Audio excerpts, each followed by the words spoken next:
vamos convidar o professor José Higgins Parente Garcia, professor titular de cirurgia digestiva da Faculdade de Medicina da Universidade Federal do Ceará, chefe do Serviço de Cirurgia Digestiva e Transplante de Fígado do Hospital Universitário Walter Cantídio, um dos principais transplantadores desse país. Por favor, Higgins.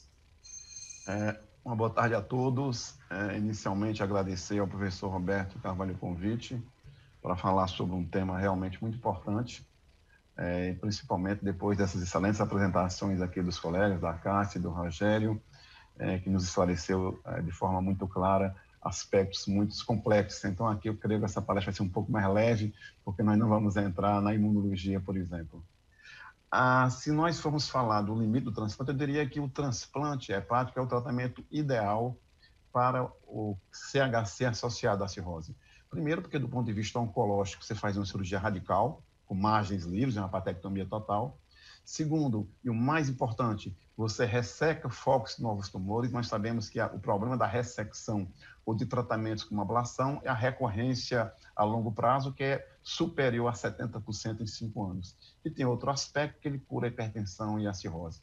Então, fica muito claro da vantagem do transplante para tratar o carcinoma hepatocelular.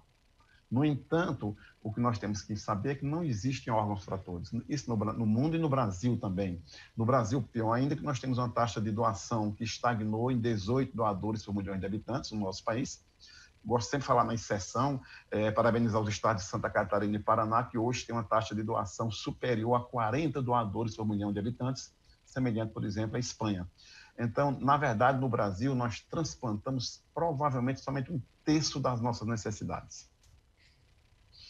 Então, só para entender, se você quiser comparar, mesmo em estágio precoce, quando a ressecção é bem indicada no estágio 1 e 2, mas se você for comparar a ressecção com transplante, duas casuísticas grandes, com mais de 1.600 casos, você vai ver nas duas curvas claramente que a sobrevida livre de doença e a sobrevida geral é muito maior nos pacientes transplantados.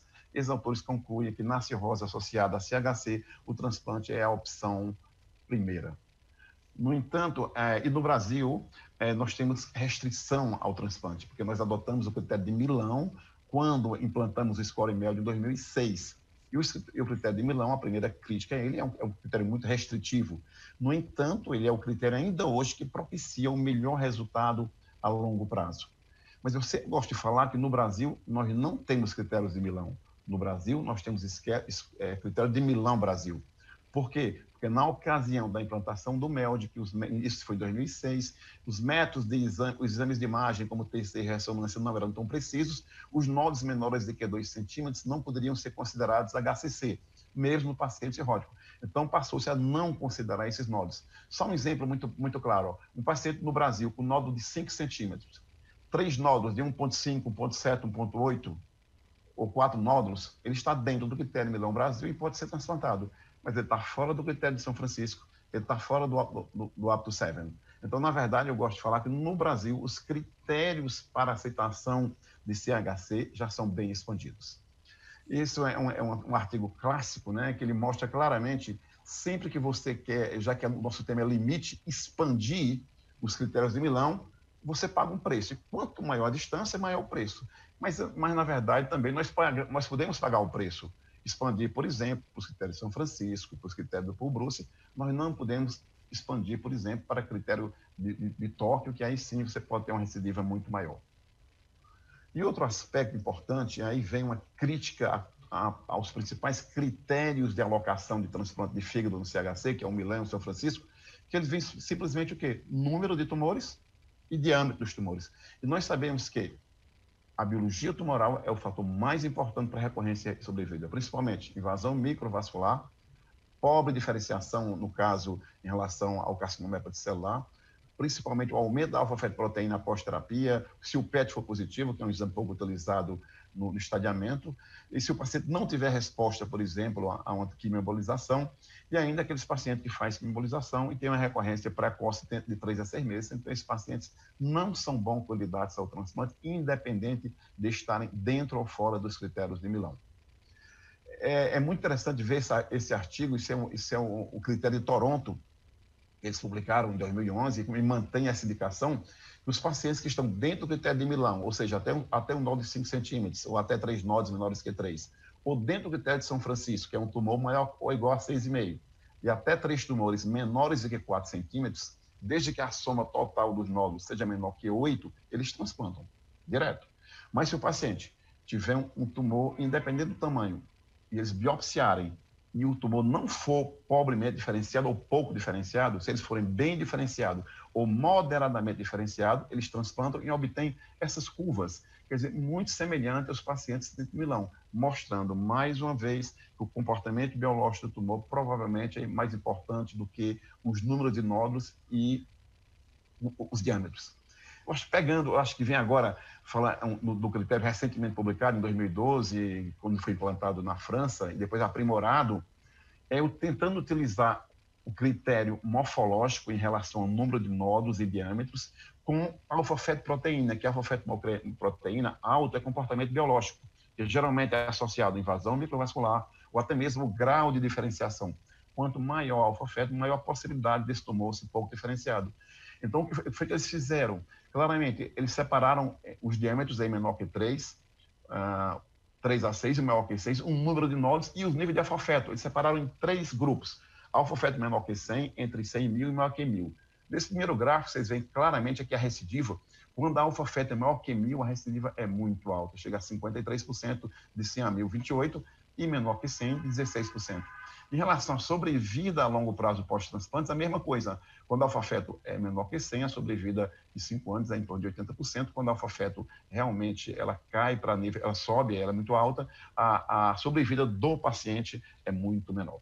Então, esse modelo francês é um modelo bem interessante porque ele avalia o critério numérico, o número de nódulos e diâmetro, e também o comportamento biológico, que é alfa-feto, mostrando que a alfa-feto maior que 1.000, por exemplo, mesmo no paciente dentro do critério de Milão, o prognóstico é reservado, diferente do paciente fora do critério de Milão, com alfa-feto menor que 100. Então, eles estipularam esses scores, por exemplo, se o paciente tiver até 2 scores, a recorrência é baixa, é equivalente ao critério de Milão, 8 a 3% de recorrência. No entanto, se você tiver 3 ou mais critérios, aí sim você vai ter uma recorrência proibitiva acima de 45%. É isso que acontece na França. Os pacientes que têm até 2 critérios ganham situação especial. Os pacientes, mesmo dentro do critério de São Francisco ou Milão, se tiverem mais de 2 critérios, eles podem até ser transplantados, mas eles não ganham pontuação extra, eles não ganham situação especial. É muito interessante esse critério de Milão, esse critério francês, esse modelo francês validado atualmente. É só para mostrar realmente que a alfa-feto tem um papel muito importante na recorrência. Vocês estão vendo aqui um artigo isolado. Se você retirar da fila pacientes acima de 1.000 de alfa-feto, você vai ter uma diminuição da recorrência de 20%. Então, é um dado muito semelhante ao que foi encontrado nesse estudo latino-americano, que até muitos grupos do Brasil fizeram parte, o nosso também, mostrando que a alfa-feto maior que 1.000 é um fator importante de recorrência do carcinoma hepatocelular. Até pouco tempo, nós tínhamos somente o consenso de Zurique, né, que foi em 2011, um consenso coordenado pelo professor Alain Clavian, que mostrou naquela ocasião que o estadiamento devia ser com terceiro de tórax e ressonância. Naquele momento, foi retirar a cintilografia óssea como importante no diagnóstico, no estadiamento. Baseado nisso, a nossa Câmara Técnica Nacional do Ministério da Saúde, da qual eu faço parte, nós também abolimos a cintilografia óssea, porque só trazia desinformação, que a grande maioria dos laudos era que havia lesões que podiam ser inflamatórias, podiam ser degenerativas, mas não podia descartar neoplásica. Então, o exame realmente com pouca especificidade no estadiamento. Eles avaliaram que os critérios de Milão deviam ser mantidos e que os pacientes que fizessem downstage para dentro do critério de Milão, os resultados eram semelhantes. E aí nós temos mais um trabalho de uma casuística grande, mostrando que realmente os pacientes que estão fora de Milão, fazem, por exemplo, quimioembolização, e eles entram no critério de Milão, eles têm uma sobrevida muito semelhante.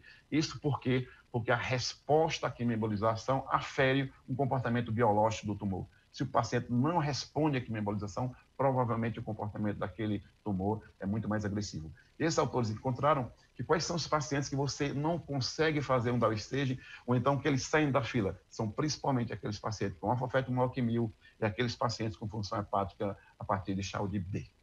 Isso é a experiência inicial do nosso grupo, quando nós publicamos 140 transplantes por CHC, que nós tivemos uma recorrência de 8,5%, é o que se encontra hoje no critério de Milão, menor que 10%, menor que 15%. E um fator de risco que nós encontramos foi invasão microvascular no explante e também como nós encontramos mais de 3,5 nódulos. Nós estamos completando agora 1.900 transplantes e um pouco mais de 500 transplantes por CHC. Estamos preparando uma publicação aqui para mostrar os nossos resultados atuais com o transplante de fígado dentro do critério de Milão, Brasil. Só para vocês verem aí o impacto do transplante por CHC na lista de transplante. Em 2019, o nosso grupo, nós realizamos 163 transplantes de fígado, a metade por situação especial, mas fica muito claro que 28%, mais da 28% de todos os transplantes foram por carcinoma hepatocelular, que correspondeu a mais da metade das situações especiais, mostrando que no Brasil o carcinoma hepatocelular já é priorizado. Então, respondendo à minha palestra, como assim, quais os limites do transplante por CHC, eu diria que no Brasil nós já estamos trabalhando no limite em relação a expandir ou não as indicações. Isso é também um artigo recente publicado no Hepatology, mostrando que aquele que você está na hora de reconsiderar o critério de Milão e optar, por exemplo, para os critérios de São Francisco ou para esse novo modelo da França, o modelo utilizando alfa-fetoproteína. É muito interessante mostrar o que aconteceu nos Estados Unidos, que inicialmente eles trabalhavam dentro do critério de São Francisco e dariam pontuações crescentes, saiu alguma coisa, pontuações crescentes, e, no entanto, o que eles mudaram em 2015, que eles estipularam um período de espera de 6 meses. A partir de 2015, nos Estados Unidos, você apresentava um HCC para transplantar, se tivesse dentro dos critérios estabelecidos, ele ficava de stand-by. Durante 6 meses, a equipe podia tratar ablação, quimioembolização. Terminado o período de 6 meses, se ele estivesse dentro dos critérios, ele receberia um BEL de 28 e 3 pontos a cada 3 meses. No entanto, a partir de 2018, mesmo assim, eles acharam que ainda estavam priorizando demasiadamente o carcinoma hepatocelular. É tanto que em 2019 foi que eles fizeram. Continua o período de purgatório, vamos assim dizer, de 6 meses aguardando, mas o paciente não recebe mais aquela pontuação de 28, nem recebe pontos adicionais a cada 3 meses.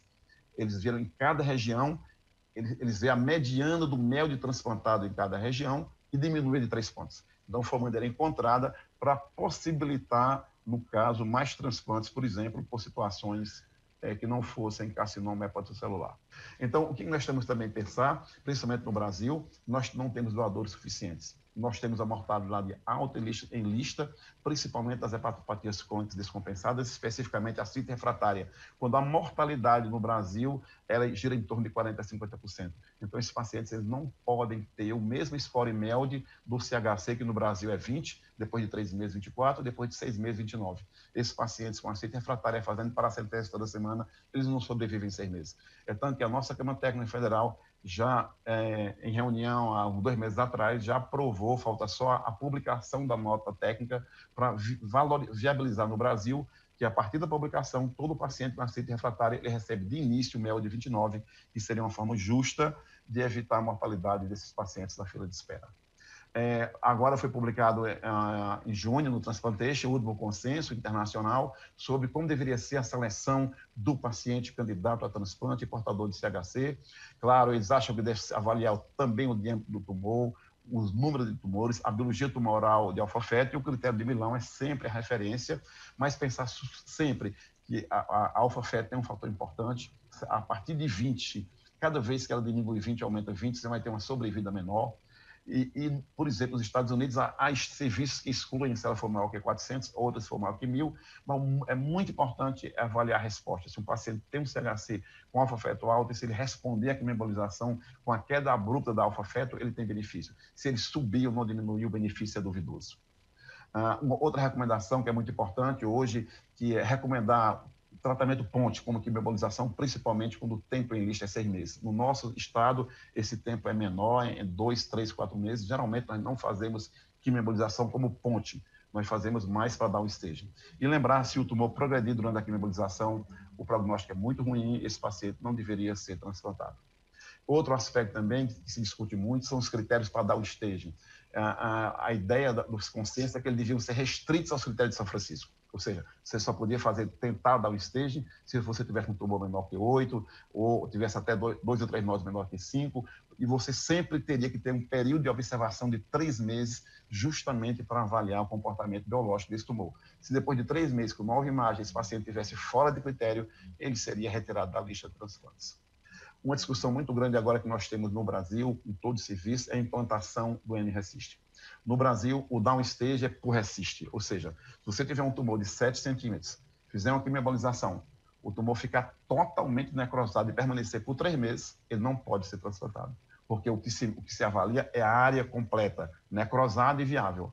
Já o resist, como nesse slide aqui está mostrando, você computa somente a área vascularizada. Então, você teria realmente vai liberar mais ainda os transplantes para esses pacientes. Então, é importante que esses critérios de downstage sejam mais restritos, porque senão você vai diminuir a taxa de sucesso, vai ter uma alta taxa de dropout, ou seja, de retirada da lista, e certamente você vai ter uma sobrevida menor com o transplante. É sempre mostrar a nossa realidade, isso é um trabalho coordenado pela Aline Chagas, do UFC, que muitos centros do Brasil fizeram parte, como o nosso, uma casuística grande, mais de 1.000 transplantes, mostraram uma taxa de recorrência aceitável de 86 casos, de 8%, no período de observação, com sobrevida média de 5 anos, de 63%, e esse trabalho mostrou que alfa-feto maior que 1.000 era um fator de mau prognóstico. Mais uma vez, isso aqui é um trabalho que vai ser publicado pelo grupo, a Aline coordenando, mostrando que na casuística geral dos nossos transplantes, somente 7% estavam dentro dos critérios de Milão Brasil, claro, e fora dos critérios de Milão. Não é um impacto tão grande. No entanto, se você fosse avaliar a peça, o explante, quase 20% dos pacientes estavam fora do critério de Milão, mas dentro dos critérios de Milão Brasil. E se você comparar, então esse artigo vai ser publicado agora, se você for comparar a sobrevida dentro do critério de Milão, no critério Milão Brasil e fora do critério de Milão, você vai ver que inicialmente no diagnóstico o critério Milão e o Milão Brasil é muito semelhante. Claro, quando você vai ver o fora dos dois, a sobrevida é menor. Em relação, por exemplo, à sobrevida do explante, quando você vê o diagnóstico no explante, você tem uma incidência maior de critério Milão Brasil, você vai ter uma redução da sobrevida no critério Milão Brasil, quando comparado com o critério Milão. Resumindo, esse artigo que será publicado, ele mostra que no diagnóstico, ou seja, que é o que interessa, nós listamos o paciente pelos exames de imagem. 76% que foram transplantados pelo critério de Milão tiveram sobrevida de 5 anos. 57% do Milão Brasil. No entanto, se você for analisar um explante, 78% dentro do critério de Milão viveram 5 anos. No critério Milão Brasil, 69%. Então, baseado nesses estudos, e revendo a literatura internacional, na última reunião da Câmara Técnica, da nossa Câmara Técnica, há 2 meses atrás, nós decidimos que, inicialmente, os critérios de Milão Brasil deveriam ser mantidos, porque nós não encontramos e procuramos no trabalho, inclusive conversei pessoalmente com a Aline, se haveria algum corte de quantos nódulos menores do que 2 centímetros são suficientes para piorar o prognóstico. Se são 2, 3, 4, 5, nós não encontramos esse corte. E no Brasil também já está valendo como uma nota técnica que você só pode listar um paciente, mesmo dentro do critério de Milão, se a alfa-FET for menor que 1.000. E aí, a discussão aqui que foi aprovado, inclusive durante a nossa reunião, teve a participação da radiologia do professor Manuel Rocha, da USP, sobre a implantação do M-Resist no Brasil para downstage, ou seja, você considerar a área vascularizada, e aí sim seria obrigatório um período de observação de 3 meses para avaliar o comportamento biológico dessa neoplasia, e só seria considerado um downstage de sucesso pelo M-Resist se a alfa-FET fosse menor que 400. Muito obrigado, estamos aqui disponível para quaisquer considerações.